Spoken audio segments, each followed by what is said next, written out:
All right, good evening, everybody. How you doing? Good. My name is Dave Ferguson. I'm the lead pastor here, and Shawn Williams is the campus pastor. We're going to be kind of tag teaming it tonight, and we're wrapping up this series all in, and this has been just a great series, and I am really excited about this weekend because I'm with Shawn. I think this is going to be a landmark weekend that we're going to look back at.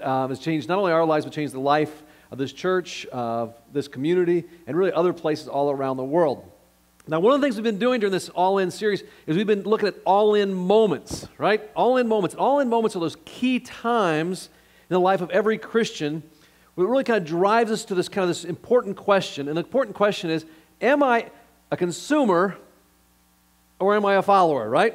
Am I just kind of in this Jesus thing, in this church thing, in this God thing for what it can do for me, that it makes me a better parent? And it does. Makes me a better spouse. Makes me a better friend. Am I just in this because it also, it keeps me sober? Am I just in this because it also helps me financially figure out things and not live outside of my means? There's a whole bunch of things that it does for me. Or am I really a follower? Am I all in the way Jesus was all in? No matter what it takes, whatever it costs for the mission. Am I that kind of all in? And I've been thinking about a lot about the difference between consumers and followers, okay? Consumers and followers. How do you tell the difference? Do me a favor. Would you just kind of look around? Would you take a look to your right? Is that your right? You're right. All right, now take a look to your left. All right. What do you think? You can't tell, can you? You can't, because we kind of jump in and out of this anyway, don't we? You can't tell a consumer from a follower. Because in a lot of ways, we kind of believe a lot of the same stuff. We believe stuff in the Bible. We believe about Jesus. We believe about God. We do some of the same stuff, right? We go to church. We're in a small group. Maybe we even serve in our community. But I think there's one word. If there was one word that I would say is the difference between consumer and follower, it's a word, and Shawn's already introduced it tonight. It's this word, and it's the word commitment. Say that word after me, would you? Commitment. I think that's the word. And in a phrase, I think, how do we understand commitment? I think commitment is actually acting on your beliefs. Acting on your beliefs. Now, once you start thinking about all-in moments, and it's kind of like they start showing up everywhere. Last week we learned about this guy Stephen in Acts chapter 7, then Acts chapter 8. And Stephen had an all-in moment. And it was a moment where he had to choose between, did he continue to live and deny Christ, or would he follow Jesus? And he decided to follow Jesus. He acted on his belief. There was a commitment there. And he became the very first martyr. Now, if we continue on to the next chapter, in chapter 9, if we look in chapter 9 after that, then we come to one of the guys who actually was there when Stephen was being stoned. One of the guys who actually organized, a guy named Saul. But if we continue on a little further, Saul actually has his own all-in moment. He was a guy who had hated Christians. But now all of a sudden he has this personal encounter with Jesus, and everything changes. He goes from being someone who was persecuting Christians to someone who was against the all-in, who was against kind of the Jesus mission, and now he couldn't be more all-in for the mission. And he actually makes a commitment. He begins to act on this new belief. And what he does, he begins to start churches, other places that will reach people who are far from God. He actually begins to help restore God's dream where it's broken in different parts of the world. And you can actually kind of follow what happens after this all-in moment in chapters 11 and 12 and 13 and 16, all the way you get to chapter 20. And that's where I want us to land this evening. And in chapter 20, verse 22, Paul is now his name. Everything changed, including his name. He says this. He says, "And now, compelled by the Spirit, I'm going to Jerusalem, not knowing what will happen to me there. I only know that in every city the Holy Spirit warns me that prison and hardships are facing me. However, I consider myself or my life worth nothing to me. If only I may finish the race and complete the task the Lord has given me, the task of testifying of the gospel of God's grace." Now, I think Paul says something very important here for our purposes, particularly this weekend and this evening, and when it comes to all-in moments. Notice something that he says there. He says, I was compelled by the Spirit. What Paul is actually explaining, he's explained to everyone why he is saying he's going back to Jerusalem. Jerusalem was the place where Stephen was stoned. Jerusalem was the place where he'd actually organized the persecution, organized the stoning. He's actually explaining, why am I doing this crazy thing of going back to Jerusalem, this thing that everybody else would shake their heads at and go like, you're nuts. Why are you doing this? And in that moment, Paul says, the reason I'm doing it is because I am compelled by God's Spirit. There's something inside of me, God's Spirit is telling me that's what I have to do. It's not necessarily what I want to do, maybe on my own, as a consumer, but as a follower, I'm doing what God wants me to do. The Spirit is compelling me, and for the sake of the mission, I'm going to do this, and I'm going to act on my beliefs. And he makes that kind of commitment. I think there's something we need to remember here. As we move into any kind of an all-in moment, we need to make sure that we hear from God's Spirit. We need to make sure that we are too, in some way compelled by God's Spirit. And we know that Paul actually literally heard from Jesus. It's fascinating. If you look at the text there and kind of really dig deep into it, the words that he used are actually the same words that Jesus used in a different place. If you look at this, there's a particular phrase where he says there that I have to testify to the good news of God's grace. That word testify that Paul uses there comes from the same word family that Jesus used in Acts 1:8. The last thing Jesus said before he left his disciples, he said, you're going to be my witnesses. Right? And that word witness comes from the Greek word, we talked about this in weeks 1 and 2, martyrios. And the English word, it sounds like the English word, do you remember this? What English word? Martyr, right. He used the exact same word that Jesus used, and he's going like, no, something else compels me. What compels me is the Spirit of Jesus. That's why I am all in. That's why I'm all in. And when you come to an all-in moment, make sure whatever it is that's compelling you, that allows you to decide what to do, that gives you direction, is always directed by the Spirit. I had what I would call kind of an all-in moment about a week ago, and I was working out of Starbucks in downtown Naperville, kind of the one that's over there by by Sports Clips. And as I was working there, I was also thinking about this financial commitment, the all-in commitment. And one of the things that actually kind of stuck in my head, it was kind of funny, one of the things that stuck in my head was Shawn's challenge.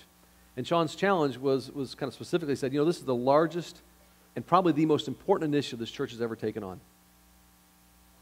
And then Shawn looked specifically right at me, and he said, I want you to give your largest gift ever. He looked right at me. Do you guys ever have that happen? And I was going, that's pretty bold. And it was kind of weird for me, to be honest with you, because I'm used to asking you guys for stuff. Now someone's asking me, what's up with that, right? And it was kind of in my head a little bit. I'm going, and it was funny because I started going, well, hold it. I've made a lot of sacrifices since we started this church. You're just getting started, Shawn. Right? I mean, there's been a lot of things that I've given up. And I mean, you got one campus, and it's the biggest one, but I got 12 of them, and we're going to have, in Lincoln Park Old Town's having a fundraiser tomorrow night, and I know I got to go down there, they're going to hit me up again, so you don't understand, right? So I'm starting all these excuses, right, with that. And I'm actually thinking about kind of this all-in kind of commitment. And as I'm wrestling with this commitment there at Starbucks, all of a sudden someone comes up to me, and they, about kind of maybe 20-something guy, he says, hey, you're Dave Ferguson, aren't you? I said, yeah. And he said, you're with Community Christian? I said, yeah. And he said, do you mind if I sit down for just a second? I know you're busy, but just for a second. And I said, sure. And he began to explain to me, he said, I'm in town to meet my mom and my family. My dad and mom were in Florida on vacation. And while they were there, my dad passed away. And I said, wow, I'm really sorry. And he said, well, thanks, but that's not why I sat down. He said, the reason I want to sit down and talk to you is because I wanted to say to you and all the people at the Yellow Box, thank you. I was like, what? And he said, my dad grew up in a completely irreligious home. He had no faith at all, didn't know Jesus at all. He was one of those kind of people, too. I can remember him making these kind of statements. I will never, ever set foot in a church. He was one of those kind of guys. He said, and then the guy told me, he said, but my dad started coming to the Yellow Box, and he loved it. And he just loved the people there. And then my dad actually got involved in a small group. And he said those became some of his best friends. They loved him, and he loved them. And you could tell he could, like it wasn't sinking in for me or something. He says, you don't get it. You don't know how crazy that was for my dad to be in a small group. And then he went on, he told me some other personal stuff about just how his dad had changed so much. And you could see his eyes kind of moistening up, and he stuck his hand out and he thanked me. And I won't forget this, and I wanted to tell you guys this. And he said, I just want to say thank you for helping my dad find his way back to God. And as he walked away, and I'm still wrestling with this decision, that was the moment where I felt the Spirit really compel me to say, hey, Dave, you believe in helping people find their way back to God. You believe in reaching, restoring, and reproduce. Act on those beliefs. And I don't know what it'll be for you, but that was the moment for me. That was the moment for me where I said, okay, God, I'm all in. I'm all in with my largest gift. Because I want to see, I want to see that happen. I want to hear that happen over and over and over and over again. And I'll tell you what, my challenge for you is I would love to have every one of you join us in this. Every one of you.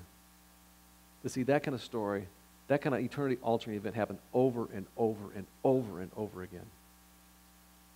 Let me just remind you real quick, kind of what we're doing. Just real quick, and then Shawn's going to come up here. We're talking about, this initiative has to do with the 3 R's, and that's part of the reason I am so convinced. It's kind of a part of God's missional strategy of reach, restore, and reproduce. First of all, we're going to reach. We're going to reach more people than we ever have before. We're going to, over the last several years, we've helped start brand new campuses and reached a lot of people in other communities, which has been awesome. But we know that for us to reach even more people, that we have to have more space. That at our peak services, that it's almost like standing room only now. And so we're going to add an auditorium, which is going to be an awesome thing for us as a church. It's going to help a lot of my friends and your friends right here in Naperville find their way back to God.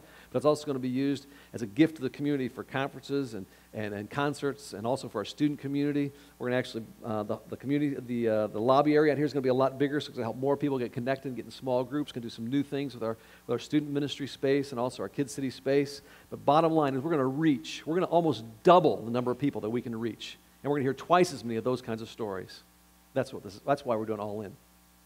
Not only are we going to reach, we're also going to restore our East Aurora campus, which is currently meeting if you've ever been over there, in this kind of third-story space, and it's kind of hard to find. What we're going to do is we're going to allow them to move into a much larger, more visible space right on LaSalle Street. There's a number of different kinds of programs they're going to be able to do, midweek programs, kids and students programs, early childhood programs. Plus, this is kind of a key factor, it's also going to allow them to actually lower their monthly expense. And this is going to be a key strategigic move in our ongoing partnership to bring community transformation into that neighborhood. And I am genuinely excited about that. And then the third thing we're going to do, so we're going to reach, we're going to restore, and the third thing is we're going to reproduce. And we're going to have a training center right here at the Yellow Box for the very first time. It's going to be kind of a leadership residency academy.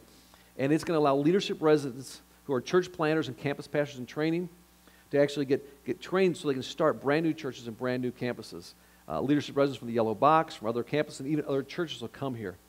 Over the last several years, New Thing has been able to help start somewhere around 120-some churches.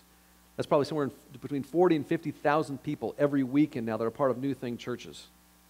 And I think this is kind of one of the hidden gems in this whole thing.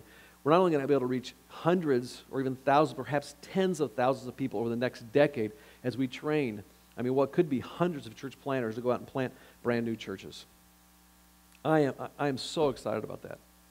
I want you to hear from one of our leadership residents from last year who went out and planted a church called Mission Church that's already reaching 400 to 500 people every weekend. Here's his story.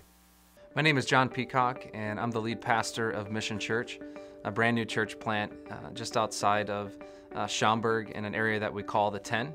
A year prior to our grand opening, I was at Community Christian Church doing a leadership residency, following around Shawn Williams, learning the ins and outs of how to lead and plant a church. And as I was walking up and down the hallways of the Yellow Box campus, often my mind was filled with dreams of people, all kinds of people, finding their way back to Him. And what's been incredible in the last year, since our grand opening, has been seeing some of those dreams become a reality. My name is Carlos Segura. I was born in Mexico. I've been living in Hanover Park for about 2 years. I've been going to Mission Church for about a year. I went to college and I was running away from God. I wasn't even trying to find him. I know he was there. I know he was like, I'm not going anywhere. Where are you gonna go, you know? And then just when I got together with my girlfriend, she was always going to church, and that was the open door for me. So I just kind of walked in. Walking into Mission Church for the first time, it was pretty welcoming. It was really just friendly, and I felt really comfortable and kind of at home. After going for a while to mission, there was a week in February where John Peacock spoke about getting past your personal failures, and the series was called Breaking History. Carlos didn't share his story with me out of the gate, but we began to get to know each other a little bit, and he was open with me, and it was clear that, you know, he's one of these guys that, man, I didn't know him, didn't know his name, but I've been praying about for a long time.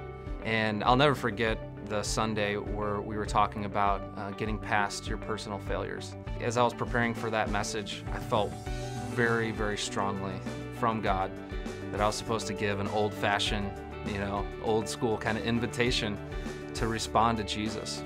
So throughout that talk, I'm just listening, and I'm like, man, yeah, I gotta get past these. This is not what God intended. You know, he forgives me. He wants me to get through those things, you know. I was sitting down, I had my eyes closed, and as I have my eyes closed, and I know he's gonna say this. I know he's ready to ask this question. And in my mind, I'm like, I'm gonna stand up. I'm gonna stand up. And as I was just finishing the clear invitation to stand to your feet and say yes to Jesus, I mean, I was just finishing it, and bam! You know, I'll never forget, I was up on the stage, down to my left, third row, there's Carlos, standing to his feet. And yeah, I stood up, and just a weird feeling, and it was really, really comforting feeling, peaceful feeling, like, just great. It was really cool. I'd been talking with Dave and Shawn Williams and all these guys around New Thing and community about for a long time. That broke history for me. I mean, that was the first and clearest person of Mission Church saying yes to the gospel, finding their way back to him. And that definitely broke history for Carlos in his life. And he hasn't been the same since. And it's been incredible to see God continue to work in his life. It was kind of like a rapid change. Like, you know, when you accept Jesus, it's not like, okay, well, let's get in slowly, you know, into the water. No, it's like, my life's changed. I got to do things differently. Start reading the Bible more. I got baptized in May, so that was pretty awesome. My sister moved from Texas to live here, and she's going there. She's been baptized. Her husband has been baptized. Their kids are a big part of the church. It's just been awesome in the way that it's affected just immediate people around me. I know there's plenty of times where you probably sit there on a weekend wondering, you know, what kind of impact are we having? You know, not only here, but outside the walls of this community. And I know firsthand what kind of impact you're having. Your generosity, your influence, it has far exceeded the four walls of Community Christian Church. It is impacting Carlos's life. This is one person of many. I think in this last year, we've seen over 40 people give their life to Christ and get baptized. And when you trace it back, it's really incredible to think about that there were people sitting in these seats, you know, not too long ago that said yes to help us start. Some people from this church left this church, like 48 of you, to come be part of our church, to help Mission Church get off the ground. And so, man, we are forever grateful. We may never know of the impact of just taking the next right, faith-filled step. And when it comes to generosity, this is part of what it looks like to be all in. And there are times where we get to see some of the evidence of our generosity, but more times than not, we will never know this side of heaven of the way that God has translated every single dollar that we have given back to Him into a life touched, into a community changed, you know, into a city that could look more and more like His original design. And so I consistently encourage people and encourage myself to make that next faith-filled decision to open our hands and to entrust back to Him what He's already given to us. We may never know the impact, but this is part of the joy, and I feel like the excitement and the adventure of being all in for Him and His kingdom.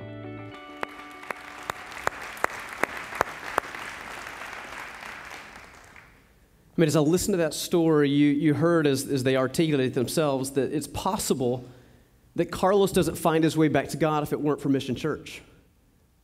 But it's possible that Mission Church doesn't come to fruition if it wasn't through what God accomplished through the yellow box. And it's amazing sometimes that we don't see the echoes of what takes place from this place, but it's amazing when the people of God go all in, it's amazing what God does through them. Like, it's amazing what God does in them. And so God calls his people not just to be recipients of his goodness. Now, certainly he wants us to receive his goodness. But God wants his people at times to literally go all in, who are willing to give of themselves, to trade their lives for the sake of others experiencing God's goodness. And we find ourselves as a community of faith that are literally standing on the brink of our own all-in moment. And when we become people who are willing to literally go all in, to not hold anything back, to give of ourselves fully to God, God does miraculous things through his people. God does miraculous things in his people. I mean, there's nothing more inspiring, there's nothing more moving, there's nothing more motivating than a life that is fully engaged, that is fully devoted, that is fully committed, that is just all in for Jesus. I was 19 years old. I read a book, it's called The Signature of Jesus, that really shaped my life and really formed me in a significant way. There's a story that the author, Brendan Manning, writes in that book, and it's a story about a guy who lived in Rwanda back in 1980. And back in 1980, this particular pastor in Rwanda was confronted by people who were in opposition to the things of Jesus and said, they literally ordered him to recant his faith. And if he didn't recant his faith, then they were going to take his life literally on the spot. Well, he chose not to recant his faith. He chose to just declare his commitment for Jesus, and they literally took his life right there on the spot. Well, it was later that day that somebody journeyed into his home, and they found a note that he had written the day before. It's a powerful statement about somebody who literally is all in for Jesus. Here's what that pastor had written the day before. He said, "I am part of the fellowship of the unashamed. The die has been cast, the decision has been made, I've stepped over the line. I won't look back, let up, slow down, back away, or be still. My past has been redeemed, my presence makes sense, my future is secure. I'm finished and done with low living, sight walking, small planning, smooth knees, colorless dreams, tame vision, mundane talking, cheap giving, and dwarf goals. I no longer need preeminence, position, promotions, plaudits, or popularity. I don't have to be right, first, tops, recognized, praised, regarded, or rewarded. I now live by faith, lean on his presence, love with patience, live by prayer, and labor with power. My face is set, my gait is fast, my goal is heaven, my road is narrow, my way is rough, my companions are few, but my guide, oh, my guide is reliable, my mission is clear. I cannot be bought, compromised, detoured, lured away, turned back, deluded, or delayed. I will not flinch in the face of sacrifice, hesitate in the presence of adversity, negotiate at the table of the enemy, or ponder in the pool of popularity, or meander in the maze of mediocrity. I won't give up, shut up, or let up, or slow up until I've stayed up, stored up, prayed up, paid up, and spoken up for the cause of Christ. I'm a disciple of Jesus. I must go until he comes. I must give until I drop. I must preach until I'll know. I must work until he stops me. And when he comes for his own, he'll have no problem recognizing me because my banner is clear." That's a man who's all in. And there's something about when I read that when I was 19 years old that moved me. Why did it move me? It's because when people are all in, when they're fully devoted, when they're fully committed, it is so inspirational. It's so powerful, it's so moving, it's so contagious. People want to jump in and they want to be just as devoted, just as committed, just as all in. And I feel like we are at this moment as a church, maybe we're at this moment as individuals and families, that we're on the brink of our own all-in moment. And this moment will not only be a moment that defines us as individuals.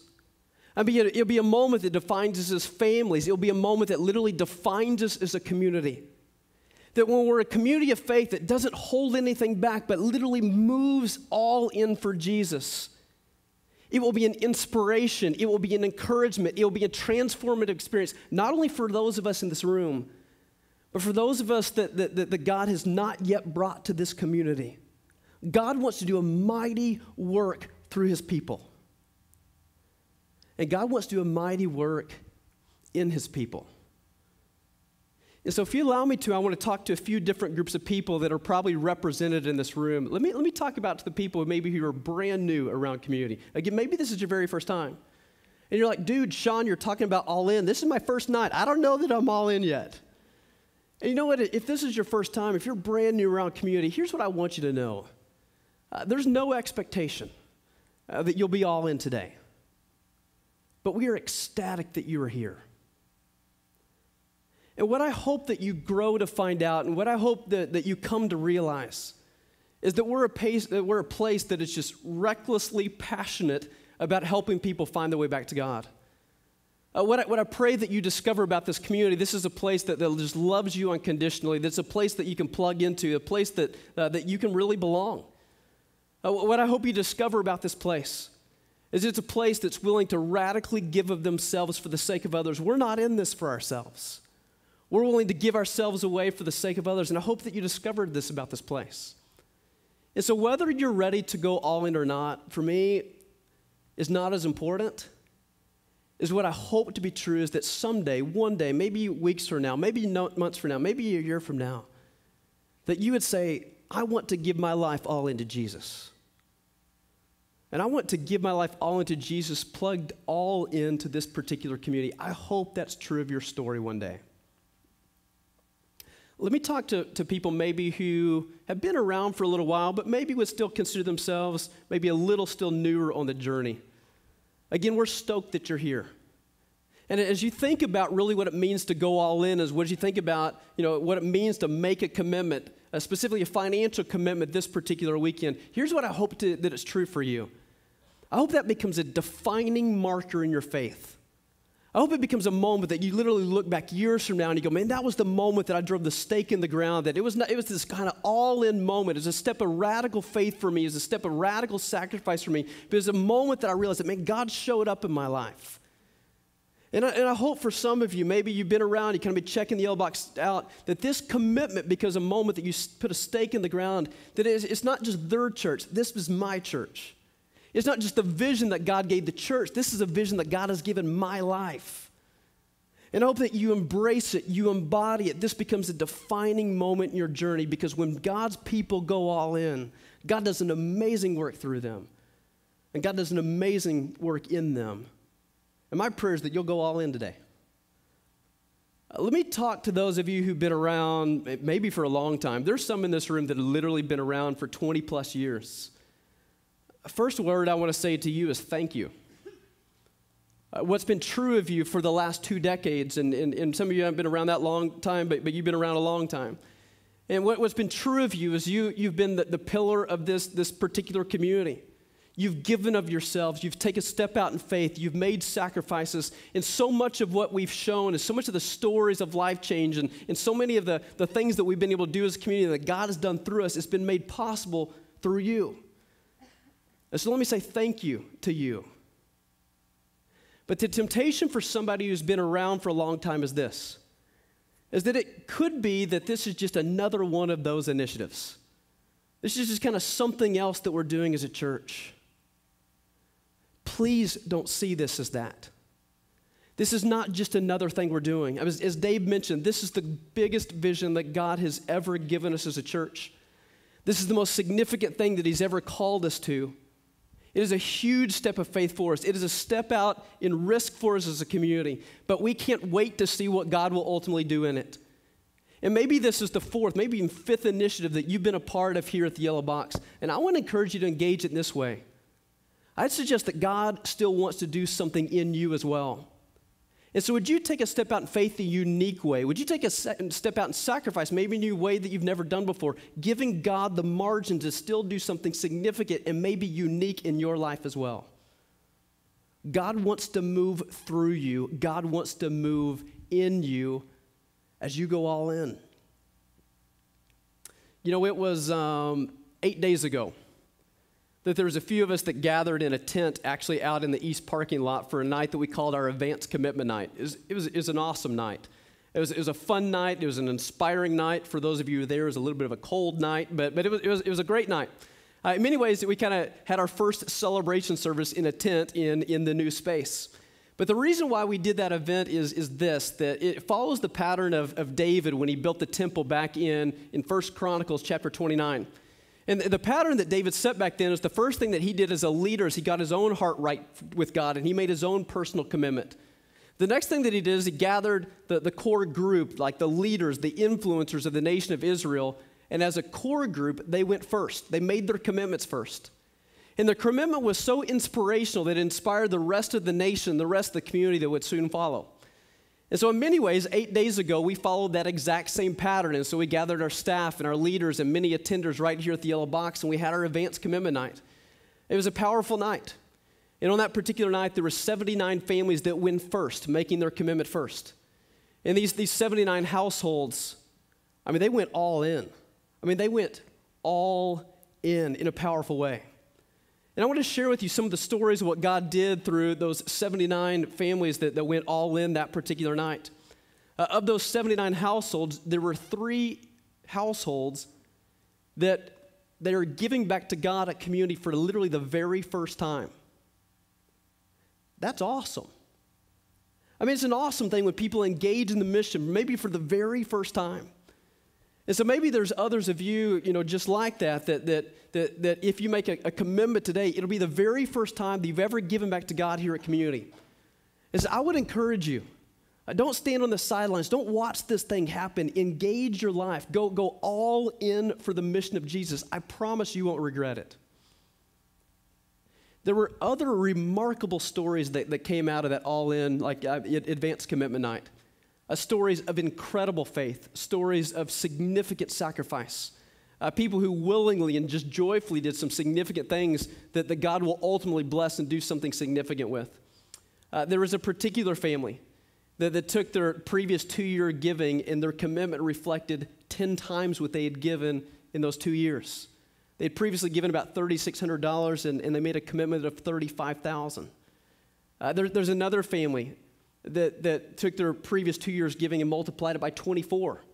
In the previous 2 years, they'd given $210, but they made a $5,000 2-year commitment. It was an unbelievable step of faith and sacrifice. There's another family that had previously given $40,000 over 2 years, and they multiplied it by 6 times and committed $250,000. Don't get caught up in the numbers. Recognize that these are stories, they're statements of significant steps of faith and significant sacrifices on behalf of these households. And my encouragement to you is that many of you will join those same stories. That this week will become this defining weekend for you as you make your own step of faith, that you're willing to make your own sacrifice for the sake of others experiencing God's goodness in their life. There are even some of us that God has blessed significantly. And so when it comes to taking a step of faith and when it comes to really making a sacrifice, what that really means is a 6 or a 7-figure commitment. And that is all in. Whatever the gift is, whatever the number is, may it be reflective of your heart, your commitment, your devotion to Jesus and his mission as we genuinely go all in together as a community. What I love even more than the stats and the numbers that I shared with you are the people that are behind those numbers. What I love are the people, what I love about the stories about what God is already beginning to unfold in their journeys. And so we captured a little bit of that advanced commitment night, and we captured a few of the stories about what God's doing. And here's a few of those stories.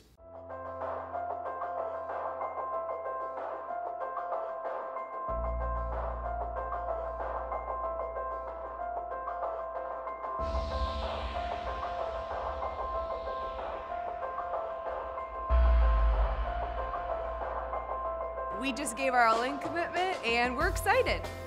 We're excited to see, how God is going to change us through this journey, and we're all in. We've been at the Yellow Box for over 13 years, and we're just so excited to be all in and looking forward to the next way that God is going to show us how we can serve him better by helping people find their way back to God. It's a privilege to be part of God's vision and this church's vision, and I'm all in. We're the walkthroughs, and we're all in.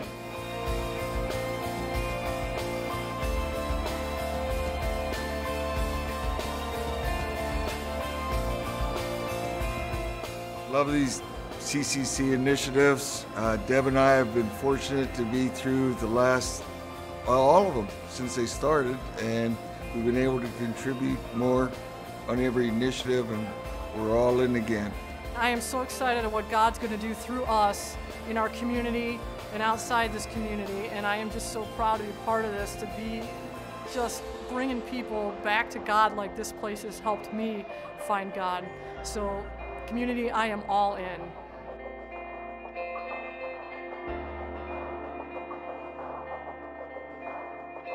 Hi, my name's John. I've been coming to community for about a year and a half now, and there isn't one weekend that goes by that I don't feel blessed about attending this church. I just feel so blessed to be here.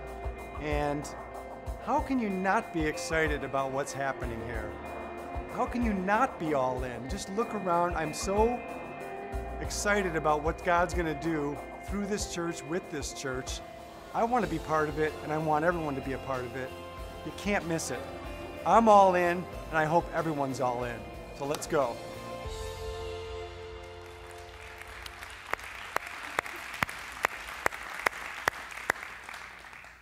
So this is the moment we've been dreaming about. It's the moment we've been praying about. It's the moment we've been planning for. This is a moment that we believe that God will change who we are. It's a moment that we believe that God will change things through us in a really powerful and profound way. It's the moment that every single one of us, every family, our entire community, we go all in. We go all in together. I want to encourage you to give from your heart. I want to encourage you to give for the sake of your heart. But I want to make sure that when we give, we do so with a sense of clarity. And so if you'd allow me to, I want to encourage you to take out that card, and I just want to walk through it in a way that maybe brings some clarity around anything that needs clarity. If you open up the card, the first thing that I want you to understand is the commitment that we're making is what we're calling a one-fund commitment, which means it includes literally everything that we give at community. So it includes my regular giving. It includes Celebration Generosity, which is the weekend that we give the whole offering away. It includes my benevolence giving. It really is all-inclusive, and it certainly includes whatever additional giving that I want to give during this all-in season. And so what you see on the top of the inside, you'll see kind of the breakdown on how some of the dollars are going to go. That first bucket that says all-in for mission, that is our normal giving. That's the amount of money that we would expect given in a 2-year time period with or without the initiative. And so this initiative, that the $12 million goal, is not in addition to what we already do, it includes it. And so that first $5.5 million is, again, it's a part of the Jesus mission that we give to every single week here at Community. You'll see in the bottom bucket where it says all in for the world. That's where we've housed this Celebration Generosity giving, the weekend that we give everything away. Now, I don't know what will be given away on that weekend. So I just chose a placeholder, and the placeholder I chose was $700,000 over the 2 years, so $350,000 each year. Now, the reason I chose that number is because our largest gift as a campus to Celebration Generosity has been $325,000. As a church, we've given away $585,000, but as a campus, our largest gift is $325,000, so I chose a number larger than that. Now, if we give more than $700,000 away in those 2 years, we'll give more away. If we give away less, we'll give away less. That's just a placeholder for us. The other $300,000 that's in that bottom bucket is going to go to the East Aurora part of the initiative, also to provide some money to launch the Glen Ellen campus and also our campus in Lincoln Park. And then you'll see the middle bucket, that all in for community, really is about some of the spaces, the training spaces, the auditorium spaces that will exist right here at the Yellow Box. And so we'd encourage you to consider your commitment as a one-fund type of commitment. Then you'll see on the bottom of the card, you'll see the opportunity to kind of, there's a formula in case you need it. A place that you can write in, here's what my normal giving is, plus my Celebration Generosity giving, and then here's what I would like to do in addition to for the sake of this initiative.